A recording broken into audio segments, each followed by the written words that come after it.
কোনো কাজই ছোট নয়, বাট একটা নিজের যোগ্যতা অনুযায়ী কাজ দরকার আছে। আমি ওপেন চ্যালেঞ্জ করছি অভিষেক ব্যানার্জিকে তার পদ ছেড়ে দিতে বলেন, তাকে আমি 2000 টাকা দিচ্ছি, চপের দোকান খুলবে এবং সেখানে একজন আমাদের গ্রামেরই একজন জনসাধারণকে আমি সেখানে ডায়মন্ড হারবারে প্রার্থী করবো এবং সে জিতবে, সে সেখানকার সংসদ হবে। আরে আমরা কি দেখবো, ওই তো আপনার কয়েক লিটার গোটা জমি ছিল, এটা গোটা ক্ষেত ছিল ওটার জমি, মানে সবাই চাষ হতো এগুলা, এগুলা বিনি চাষে নয়, এগুলা বাড়ি ছিল ধরুন এখান থেকে না হলে ওই যে চরটা দিছো কিনা ওগুলো সবই পানি ছিল, ওইদিকে পানি, এগুলো চর ছিল সবই। মানে নিজে মরলে বাড়ি নিয়েই পড়বো, নিজেই মরবো, মানে আর বাঁচতে চাইছে না এমন সিদ্ধান্ত নিয়েছে একবারে।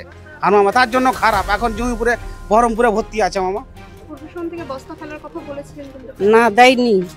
যদি বালির বস্তায় স্থায়িত্ব হতো তাহলে আজ এতগুলো পরিবার, এতগুলো মানুষজন কেউ বাড়ি হারা হতো না। 200 কোটি টাকা স্যাংশন করা হয়েছিল মানে রাজ্য সরকারের পক্ষ থেকে এই গঙ্গা নদীর ভাঙন রোধ করার জন্য। আরে রাজ্য সরকার বলছে এখন পর্যন্ত কেন্দ্র সরকার কিচ্ছু দিচ্ছে না, রাজ্য দিচ্ছে না, এরকম চলছে টালবানা। এখন এমন হয়েছে মানে বাড়ির পিছনে জল, হ্যাঁ হ্যাঁ, একদম আপনাদের গঙ্গা লাগোয়া, দুয়ারের কাছে যদি খুব বৃষ্টি তাহলে তো জল উঠে যায়। হ্যাঁ, জল উঠে যায়। মানে নদীর ধারের গালা কেউ একটা পয়সা পাইছে না, একবার পাইছে দূরকার গালা পাইছে, 20,000 টাকা করে নাকি সরকার থেকে দিচ্ছে, আপনারা কই 5 পয়সা পাওয়া যায়নি। রাজ্য প্রশাসন কি করেছে সেই নিয়ে যখন প্রশ্ন তুলছিলাম তখন একটা রাস্তায় যেতে যেতে পোস্টার চোখে পড়লো, যে পোস্টারে কিন্তু সতর্কতা বার্তা লেখা রয়েছে। এই যে পোস্টারটা দেখছেন থানার পক্ষ থেকে, হ্যাঁ হ্যাঁ, আর এখানে এমএলএ এর পক্ষ থেকে একই জিনিস, পুলিশ আর এমএলএ একই, পুলিশ আর এমএলএ আর মমতা ব্যানার্জি নিজেই। হ্যাঁ। পোস্টার কিছু নয়, উন্নয়ন আপনার হাতি আছে, এই যে উন্নয়ন, নদীর উন্নয়ন। কি বলে সব কান্না করছে, কে স্কুলে থাকছে রান্না করে, কি করবে গরিবের জ্বালা। বলছি কি আমরা তো 1 বছর ধরে এখানে আছি, হ্যাঁ আমি শুনছিলাম আমার স্বামীটা তো এরকম অক্ষম, ছোট ছোট বাচ্চারা নিয়ে তো ঘর দর করতে পারছি না, আমরা কি স্কুল থেকে তাড়ছে সেটাও কিছু করতে পারছি না। জায়গা দিব বললে কিন্তু এখন তো জায়গাও দিচ্ছে না, আমরা এখন কোথায় যাব? মাটি কাটার হ্যাঁ। আরো বেশি। হ্যাঁ, মাটি কাটার ফলে মাটি কাটাতে ভাঙনটা বেশি হয়েছে, তোমার কেউ রুখে দাঁড়াতে পারেনি। এই যে বস্তা এমন ভয়ঙ্কর দেখাচ্ছে যে যে গাড়ির আগা দিয়ে দাঁড়াবে তার উপরে গাড়ি চলে যেতে। হ্যাঁ হ্যাঁ, বিশাল প্রশাসন সবই তোর হাতে। অ্যাম্বুলেন্স এই রাস্তা দিয়ে অ্যাম্বুলেন্স যাবে না, তাহলে এখানে এতগুলো পরিবার রয়েছে যারা শরীর খারাপ হলে এমার্জেন্সি ডেলিভারি ওখান থেকে হেঁটে যায়, এই অবধি হেঁটে যায়, মানে ডেলিভারি পেশেন্ট মানে যে মা আছে সে হেঁটে যাবে, হেঁটে যায়, এখান থেকে হেঁটে যায়, এখান থেকে আমরা দেখেছি। এই মুহূর্তে আমরা দাঁড়িয়ে রয়েছি কিন্তু শামশেরগঞ্জে, এবং আপনাদের যে চিত্র দেখাবো যে দিনের পর দিন, অর্থাৎ প্রত্যেক বছর বর্ষাকাল আসে, প্রত্যেক বছর এরকম দুর্গাপূজায় আনন্দ আসে, ঠিক এইখানে যে মানুষগুলো থাকে তাদের জীবনেও কিন্তু এরকম দুর্ভোগ আসে।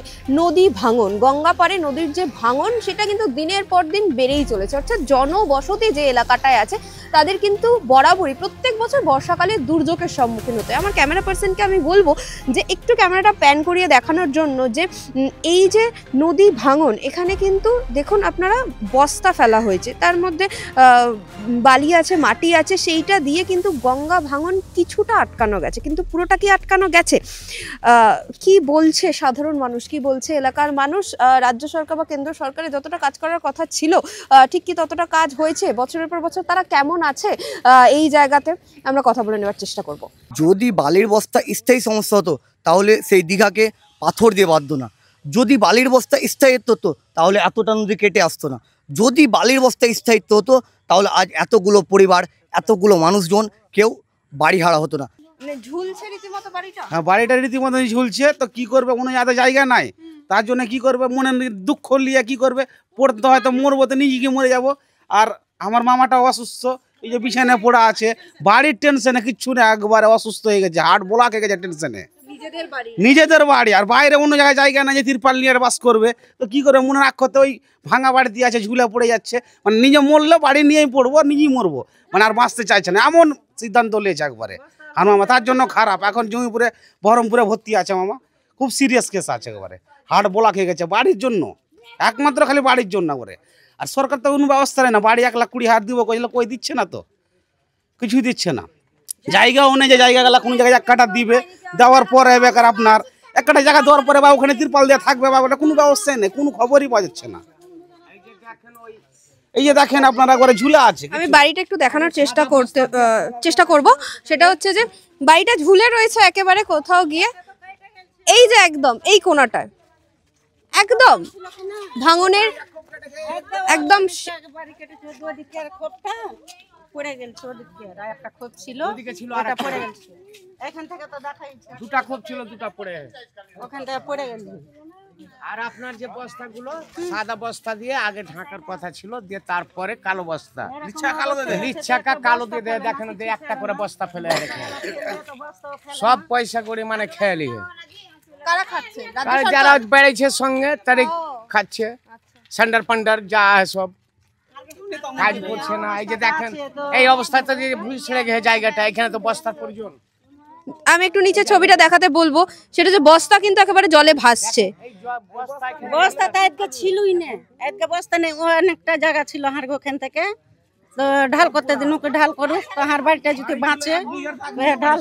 কি কি ক্ষতি হলো? আমি দেখছিলাম মানে অনেকগুলো বাড়ি সব নতুন করে হচ্ছে। নদীর পাড়ে জমি জায়গা বাড়ি ভিটামাটি সব তলিয়ে গেছে, বহু মানুষ বাড়ি ছাড়া হয়েছে। আচ্ছা, এই ক্ষতিগ্রস্তের মধ্যে মানুষ বেঁচে আছে এইটুকু তিরপাল দিয়ে। কেউ স্কুলে আছে, কেউ সরকারি জায়গায় আছে, কিন্তু এখনও বাড়ি করতে পারেনি। আর এই সরকারের কি ভূমিকা? কিছুই নয়, কিচ্ছু। বালির বস্তা ফেলছে, গলে যাচ্ছে, এইটাই এই পর্যন্ত এখানে। হ্যাঁ, প্রচুর বস্তা ফেলা রয়েছে দেখলাম। এইটাকে আর কিছু, আর এর থেকে বাড়ি কিছু বলার নেই। আপনি সার্চ করেন, এটাই।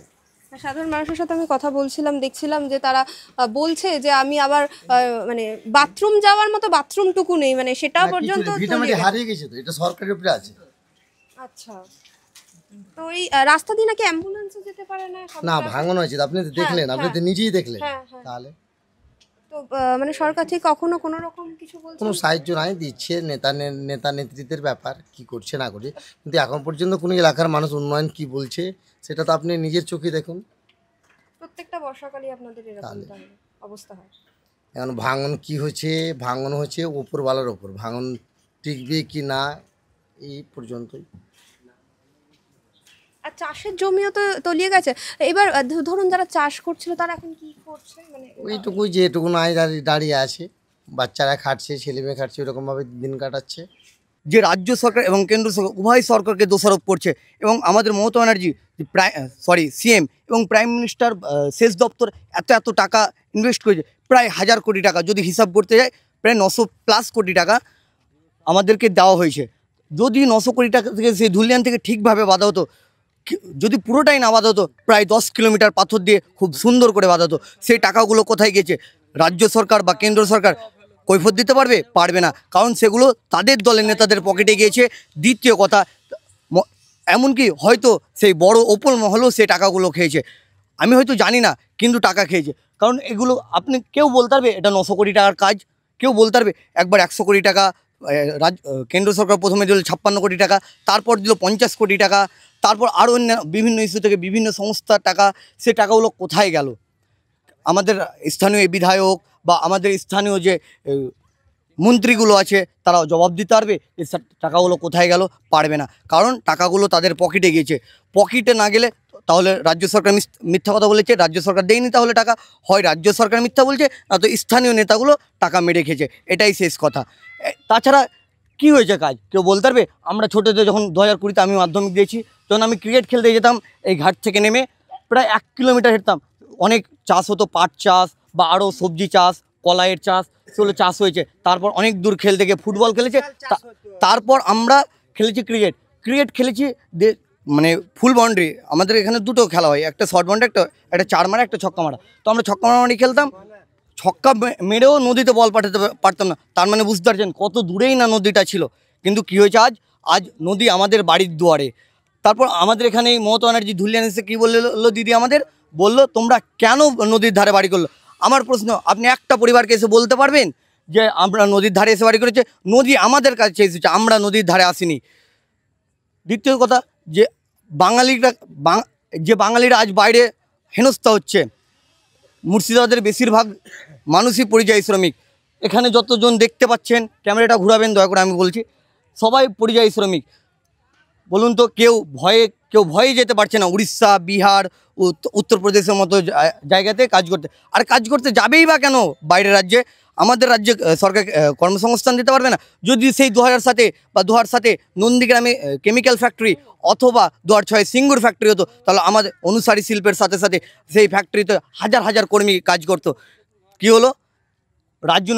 রাজনৈতিক চক্রান্ত করে সেই কেমিক্যাল ফ্যাক্টরি এবং সিঙ্গুর ফ্যাক্টরিকে গুড়িয়ে দিল। এমনকি 6000+ শিল্পের মালিক বা শিল্প কলকারখানা আমাদের রাজ্য থেকে চলে গিয়েছে।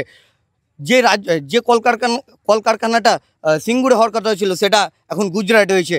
সেই গুজরাটের স্থানীয় লোকেদের মানে চলাফেরা দেখবেন, আর আমাদের এখানকার চলাফেরা, সিঙ্গুরবাসীদের চলাফেরা কাজ বন। কী বলছে মমতা ব্যানার্জি যে চপ শিল্প করো। আমি গ্র্যাজুয়েশন করার পর, MA করার পর আমি চপ বেচবো? কোনো শিল্পই বা কোনো কাজই ছোট নয়, বাট একটা নিজের যোগ্যতা অনুযায়ী কাজ দরকার আছে। আমি ওপেন চ্যালেঞ্জ করছি অভিষেক ব্যানার্জিকে তার পদ ছেড়ে দিতে বলেন, তাকে আমি 2000 টাকা দিচ্ছি, চপের দোকান খুলবে এবং সেখানে আমাদের গ্রামেরই একজন জনসাধারণকে আমি সেখানে ডায়মন্ড হারবারে প্রার্থী করবো এবং সে জিতবে, সে সেখানকার সংসদ হবে। এটাই আমার শেষ কথা। কাকু, আপনি একটু আগে বলছিলেন যে প্রচুর ধান জমি ছিল এখানে, কতদিন ধরে এখানে মানে নিশ্চয়ই স্থানীয় বাসিন্দা বহুদিন ধরে বসবাস? হ্যাঁ, এখানে বহুদিন ধরে বাসিন্দা। এটা আমাদের এটা বাড়ি। আচ্ছা, এখানে সবজি চাষ হইতো, পাট হইতো, বিশাল মানে ফসল পানি সব হইতো। হ্যাঁ, এটা নদীটা তোমার 5 বছর হলো। এটাতে তোমার পেরে রাতে না ধরলে 10-12টা জিসিবি গাড়ি চলেছে। জিসিবি গাড়ি চলেছে? হ্যাঁ, আচ্ছা, 10-12টা জিসিবি গাড়ি চলেছে। তো গাড়ি চলেছে তো এমন ফেলাস কইতো যে গাড়ির আগার দিকে যে দাঁড়ায় আর উপরে পিছায় চলে যায়। মানে মাটি কাটার জন্য যে সামনে রুখে দাঁড়ায় তার উপর দিয়ে গাড়ি চলে যায়। গাড়ি চলে যায়। এরকম ভয়ে মানুষ আতঙ্কতে কেউ কথা বলতে পারেনি। যা আমার এটাই কথা শেষ। তুমি কি দেখেছো? আরে আমরা কি দেখবো, ওই তো আপনার কয়েক লিটার গোটায় জমি ছিল, এটা গোটায় ক্ষেত ছিল ওটার জমি, মানে সবাই চাষ হতো এগুলা, এগুলা বিনি চাষে নয়, এগুলাতে বাড়ি ছিল ধরুন এখান থেকে না হলে ওই যে চরটা দেখছো কিনা, ওগুলো সবই পানি ছিল, ওগুলো ওইদিকে পানি, এগুলো চর ছিল সবই। আচ্ছা, আমি তো মানে চাষের জমি দেখছি, বলছে যে প্রচুর ছিল, কিন্তু কবরস্থানও তো নেই। কবরস্থান তো পড়ে গেছে, ওই যে কবরস্থান পড়ে গেছে সব, তো কবরস্থান ছিল পড়ে, কবরস্থান পড়ে গেছে। এটা কবরস্থান ধরে পড়ে গেছে, একটা আছে, একটা পড়ে গেছে। মানে একদম জন্ম থেকে মৃত্যু, মানুষের জীবনযাপন একেবারে দুর্বিষহ। একবার গঙ্গা ভাঙনে আমরা পড়েছি বুঝলেন, দিয়ে ফের আমরা এখানে বাড়ি করেছি, ফের গঙ্গা ভাঙনে পড়লাম বুঝলেন। একবার 77 বছর আগে ধরো এই গঙ্গা ভাঙনটা হয়েছিল, দেবার এরকম বুঝে ধরেন ফের ঠিক হয়েছিল, ফের এখন 77 বছর পর ধরে এই জিনিসটা ফের এরকম হলো। মাটি কাটার ফলে আরো বেশি, হ্যাঁ মাটি কাটার ফলে, মাটি কাটাতে ভাঙনটা বেশি হয়েছে। তোমার কেউ রুখে দাঁড়াতে পারেনি, এমন ভয়ঙ্কর দেখাচ্ছে যে গাড়ির আগার দিকে দাঁড়াবে তার উপরে গাড়ি চালিয়ে দেয়। হ্যাঁ হ্যাঁ, বিশাল প্রশাসন সবই তোর হাতে, মানে কেউ গ্রামের ভয়ে গাড়ির বাধা দিতে পারেনি, মাটি কেটেছে তো। মাটি কাটার কাজ কি একদম রাতের অন্ধকারে হতো না? হ্যাঁ, সন্ধ্যার পর একবার সারা রাত। আচ্ছা, মানে একদম সূর্য ডুবে যাওয়ার পর থেকে হ্যাঁ, সূর্য ডুবে গেল কাজ শুরু হলো আবার সকাল পর্যন্ত একবারে। এগুলোতে বিশাল বাড়ি ছিল, এগুলোতে সব বাড়ি পড়েছে, এগুলো যা ছিল সবই বাড়ি পড়েছে, এগুলো যা ছিল কিনা এগুলো সবই বাড়ি পড়লো।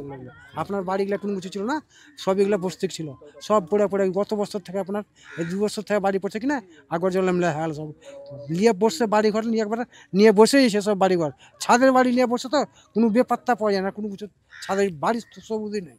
এই যাদের বাড়ি ছিল 7 ভাইয়ের ওখানে পড়েছে, আর তারপর রঙিন বাড়িটা ছিল ওখানে 6 ভাই ছিল, ওরও বাড়ি সব চলে গেছে, ওরা কোনো কিছু নেই, ধরো চলিয়ে গেছে বাড়ি ঘর। কোথায় থাকে মানুষ এখন? কেউ আড্ডাতে কেউ বসে আছে, কেউ স্কুলে ছিল, কেউ স্কুল থেকে ধরো কেহ বলছে কি আমি স্কুলেওয়ালা বলছে কি আমরা ছাত্র পড়াবো, তার জন্য অন্য জায়গাতে ওরাকে ব্যবস্থা করা হলো। কেউ তোমার বাড়িতে হয়েছে, ওর বাড়িতে এরকম থাকতে ব্যবস্থা হয়েছে।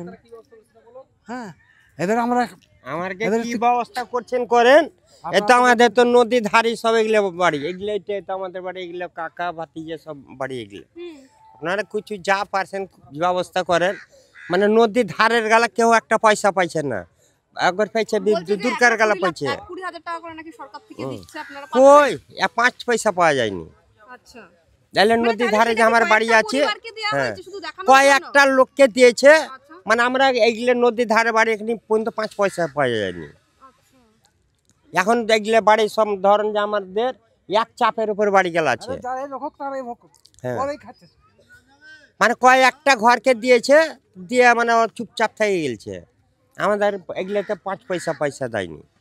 আপনারা গিয়ে বলেছেন তাও মানে না, গুরুত্ব দেয় না। বলছি কিন্তু কোনো গুরুত্ব দেয় না। আচ্ছা বলছি ভোটের সময় এই অঞ্চলগুলোতে যারা প্রার্থী হয় তারা ভোট চাইতে আসে? হ্যাঁ, প্রার্থীরা ভোট চাইতে আসে। আচ্ছা তখন তাদেরকে আপনারা বলেন যে এই যে অবস্থা, তা আপনারা কি ভোটে দাঁড়িয়ে? হ্যাঁ, ভোটে দাঁড়ায় তখন কইছে যে করে দিব, ভোটের পর সব করে দিব, এরকম মানুষকে সান্ত্বনা দিয়ে থুয়ে দিছে। এই তো বালুর বস্তা এগুলো দিয়েছে, এসে ছবি টবি করলে চলে গেছে, আমাদের কিছু বলার নেই।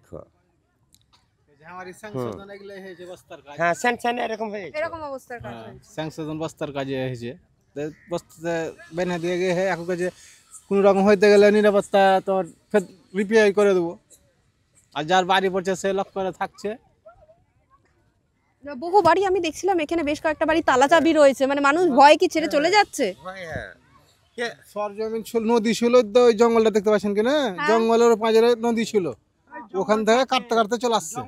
তার ওদিকে নদী ছিল। ও আচ্ছা, এইগুলো একটা বিশাল ধান ফসল জাঞ্জারা ভুট্টা মানে বিশাল হতো গেলেতে। এখানে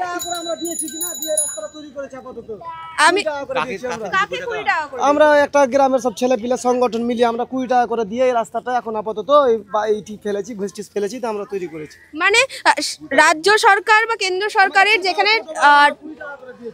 যেখানে রাস্তা তৈরি করে দেওয়ার কথা, সেখানে এখানে সাধারণ মানুষরা চাঁদা তুলে কোন রকমের রাস্তাটা তৈরি করেছে, তাই তো? এর আগে মানে ধরো যে 20 টাকা করে দিয়ে তুমি রাস্তাটা এখানে তৈরি করলে, তাই তো? হ্যাঁ, তার আগে কি রকম রাস্তাটা ছিল? খারাপ ছিল কিনা, খারাপের যাওয়ার কারণে একজন গাড়ি উল্টা হয়ে গেছিল, এটা একটা টোটো উল্টে গেছিল, উল্টা ছেলেটা আহত হয়েছিল, মানে মৃত্যুর মুখে লড়াই হয়েছিল ওই ছেলেটার সঙ্গে, দিয়ে কোনো রকমে বাঁচে ছেলেটা, টোটোটা উঠিয়ে ওকে উদ্ধার করে। তারপরে আমরা রাস্তাটা একটু মানে আমরা সব গাড়িয়ান মিলিয়ে এখানকার একটা ছেলে মানে সংগঠন হয়ে ওরা একটু বালু ফেলার চেষ্টা করলে বালু পাথর ফেলে রাস্তাটা এখন মেরামত করেছে, হালকা করে কাজ চালাবো, মানে টোটোটা জানে যায়, এখান থেকে টাটা সময় যাচ্ছে না, কোনো গাড়ি যাচ্ছে না, টাটা সময় যাচ্ছে না, সবচেয়ে বড় কথা অ্যাম্বুলেন্স তো যাবে না এই অ্যাম্বুলেন্স, এই রাস্তা দিয়ে অ্যাম্বুলেন্স যাবে না। তাহলে এখানে এতগুলো পরিবার রয়েছে যারা শরীর খারাপ হলে এমার্জেন্সি ডেলিভারি ওখান থেকে হেঁটে যায়, এই অবধি হেঁটে যায়, মানে ডেলিভারি পেশেন্ট মানে যে মা আছে সে হেঁটে যাবে, এখান থেকে হেঁটে যায়, এখান থেকে আমরা দেখেছি, নাহলে টোটো ওয়ালাকে ডেকে নিয়ে আসে, তখন অ্যাম্বুলেন্সে নামা, ইধর টোটো। কিন্তু টোটোর একটা সমস্যা ছিল, ভীষণ জার্কিং করে, মানে যে যিনি প্রেগন্যান্ট অসুবিধা হয়, অসুবিধা হয়। বলছি কি আমরা তো 1 বছর ধরে এখানে আছি, তো আমার স্বামীটা তো এরকম অক্ষম, ছোট ছোট বাচ্চারা নিয়ে তো ঘর দর করতে পারছি না, আমরা কি স্কুল থেকে তাড়ছে সেটাও কিছু করতে পারছি না, জায়গা দিব বললে কিন্তু এখন তো জায়গাও দিচ্ছে না, আমরা এখন কোথায় যাব? মানে স্বামী কি, আমার স্বামীটা প্যারালাইজ 8 বছর ধরে, কিছু করতে পারছি না, 60,000 টাকা দিচ্ছে সরকার থেকে, ওই টাকাতে কি করবো, আমরা কিছুই করতে পারছি না ওই টাকাতে। এখন মাস্টারও আমরা বলছে কি তোমরা স্কুল থেকে বেরিয়ে যাও, আমরা কোথায় যাব বেরিয়ে? 1 বস্তা চাল দিচ্ছে, 2 কেজি আলু দিচ্ছে, ওইগুলা খেয়ে আমাদের সংসারটা চলছে, আমরা কে কাটা করে জায়গাগুলা দিত, তাইলে আমাদের হতো, আমরা তিরপাল টাঙিয়ে আমরা বাস করতাম না, এই তো কষ্ট করে 2টা বিড়ি বাঁধছি, আর রেশনের চাল টালগুলা পাই, এগুলা নিয়ে কষ্ট করে যাচ্ছে, একবেলা যাচ্ছে একবেলা না খেয়েই থাকতে হচ্ছে, কি করব, কিছু করার নেই। সবাই তো জানছে এই ব্যাপারটা, ভিডিও জানছে, সবাই জানছে, কিন্তু কি করব এখন, কিছু করার উপায় নাই। না আর কিছু দেবে না বলছে, প্রথমে বলেছিল জায়গাও দেবো, টাকাও দেবো, ঘরও দেবো, সবই দেবো, কিন্তু এখন কিছু দিতে চাইছে না। হ্যাঁ, আমাদের 5 কাঠা জমি ছিল, নিজেদের 4 খুব বাড়ি ছিল, হ্যাঁ পুরোটাই পড়ে গেছে। 1 বছর হলো, এই মাসেই আমাদের বাড়িটা পড়েছিল। এটা দীর্ঘদিনের যাবত রাস্তায়, এটা দিয়ে আমাদের একটা রেল লাইন ছিল, সেই রেল লাইনটা গঙ্গাতে একবার বিলীন হয়ে গেছিলো, সেই রেল লাইনটা আপনি আবার এদিকে হয়েছে, তো এই রাস্তাটা অনেকদিন দীর্ঘদিন যাবত এই রাস্তাটা আমাদের পুরনো রাস্তা, এটা ধুলিয়ান যাওয়ার মেন রাস্তা, কিন্তু এই রাস্তা এখন বর্তমানে অকেজো হয়ে পড়ে আছে। তো মানুষের একটা দাবি যে গঙ্গা বাঁধনের সঙ্গে সঙ্গে যেন এই রাস্তাটাও যেন মেরামত করা হয়। আপনি দেখতে পাচ্ছেন কি অবস্থাতে রাস্তাটা একদম পুরোটাই অর্ধেক হয়ে গেছিলো, এই রাস্তাটা এখন কোনো রকমে এই বালুর বস্তাটা দিয়ে কোনো রকমে একটু চলার যোগ্য করেছে, কিন্তু যে কোনো মুহূর্তে রাতের যদি অন্ধকার আসে একটা টোটোও যাওয়া যাবে না, কারণ যদি পড়ে তাহলে নিশ্চিত দুর্ঘটনা, একদম গঙ্গায় সেই যে দুর্ঘটনা ঘটলে সে মৃত্যু হতে পারে এবং দুর্ঘটনা তো হবে, পা হাত তো ভাঙতেই পারে, ঠিক আছে। তো আমাদের দাবি যে অতি শীঘ্রই যেন, যেহেতু বর্ষা চলে এসছে, অতি শীঘ্রই যেন রাস্তা যদি কাজ হচ্ছে যেন সরকার বা যারা কাজ করছেন যেন দ্রুতই রাস্তাটা আমাদেরকে মেরামত করে দেওয়া হয়। মানে একদমই আমি যেটা দেখছিলাম এতক্ষণ ধরে এখানে এসে সাধারণ মানুষের সাথে কথা বলে, যে এখানে কিন্তু একটা টোটো একবার যেতে পারছে, তার পাশে কিন্তু কোনো গাড়ি যেতে পারছে না, একটা সাইকেল গেলেও কিন্তু কাউকে সাইড দিতে হচ্ছে, মানে মানুষ গাড়ি একসাথে চলতে পারছে না, এরকম ভয়াবহ অবস্থা। কারণ একটু 19 থেকে 20 হলে কিন্তু যারা গাড়িতে থাকবে বা যিনি সাইকেলও অন্তত চালাবেন সোজা তাকে গঙ্গায় গিয়ে পড়তে হবে, এরকমই ভয়াবহ অবস্থা শামশেরগঞ্জের রাস্তার।